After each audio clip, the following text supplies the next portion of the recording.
Graça e paz, queridos irmãos, um ótimo dia a todos, uma ótima terça-feira, hoje 17 de setembro de 2024, nosso devocional hoje começa a leitura da segunda carta de Paulo a Timóteo, 2 Timóteo capítulo 1. Paulo deseja mais uma vez a Timóteo ali a graça, a misericórdia e a paz.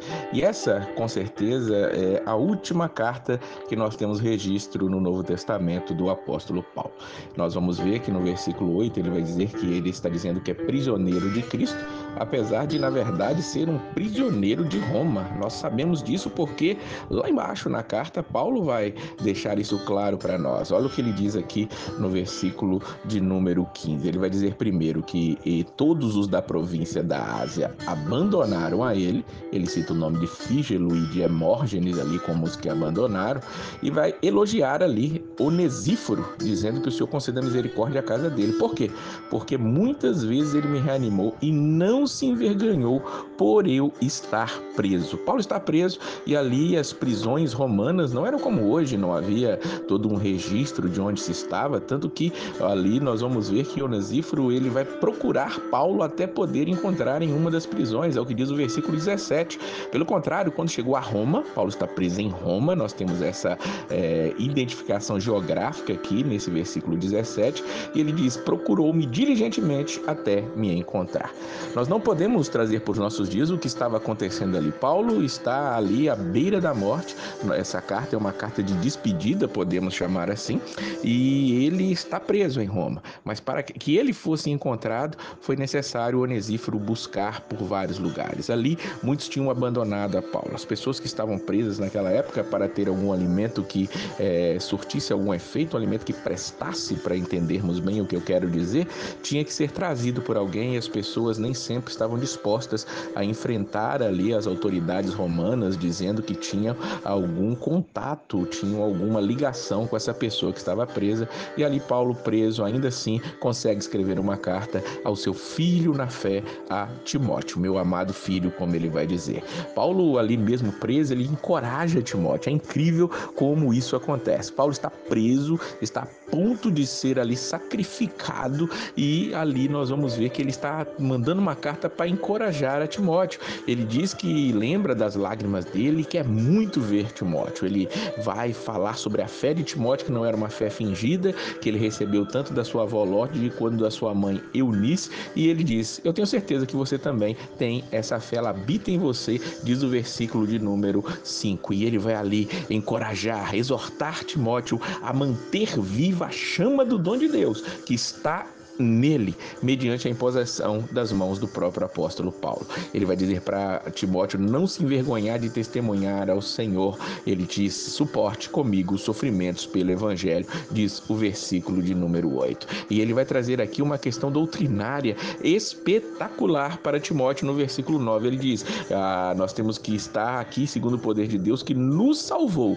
e nos chamou com uma santa vocação, não em virtude das nossas obras, mas por causa da sua própria determinação e graça. Essa graça nos foi dada em Cristo Jesus desde os tempos eternos, sendo agora revelada pela manifestação de nosso Senhor Jesus Cristo, do nosso Salvador, Cristo Jesus. Ele tornou inoperante a morte e trouxe à luz a vida e a imortalidade por meio do Evangelho. Irmãos, nesses versículos aqui tem coisas espetaculares. Primeiro ele vai dizer que nós fomos salvos com uma santa vocação. Vocação é um chamado, vamos estar vocalizando, está nos chamando, dá um chamado santo a todos aqueles que estão escolhidos em Deus. E esses que estão chamados não são chamados pelas suas obras, não, mas por pura graça, pela determinação da graça. E quando essa graça de Deus é determinada sobre a vida daqueles a quem ele vai chamar, diz aqui que essa graça foi dada em Cristo Jesus desde os tempos eternos. Há uma eleição que é incondicional, é independente de obras. Ela foi constituída antes de tudo, nos tempos eternos Deus já escolheu, e aí ela se revela através da vocação, pela chamada, através da pregação do evangelho em nossos tempos. Ela vem e Cristo nos chama através do evangelho. E como ela age? Diz aqui o versículo 10, ela torna inoperante a morte e traz luz e vida e a imortalidade por meio do evangelho. O evangelho, quando ele é recebido, ele diz: você já tem a vida eterna. pequena. Você estava em trevas e Deus faz resplandecer a luz dele. Ele faz com que você consiga entender exatamente o que ele está falando ali. Ele abre os nossos olhos espirituais para ver. Essa é a salvação. É Cristo nos transformando, abrindo os nossos olhos para que nós possamos ver a salvação maravilhosa que ele tem para nós. Ele usa aqui os termos que torna inoperante a morte e traz à luz a vida e a imortalidade por meio do evangelho. Então, Paulo, sabendo disso, ele vai aqui exaltar no versículo 12: por essa causa eu também sofro, mas não me envergonho, porque sei em quem tenho crido e estou bem certo de que ele é poderoso para guardar o meu depósito até aquele dia. Nós não podemos nos envergonhar do evangelho. Nós sabemos em quem temos crido.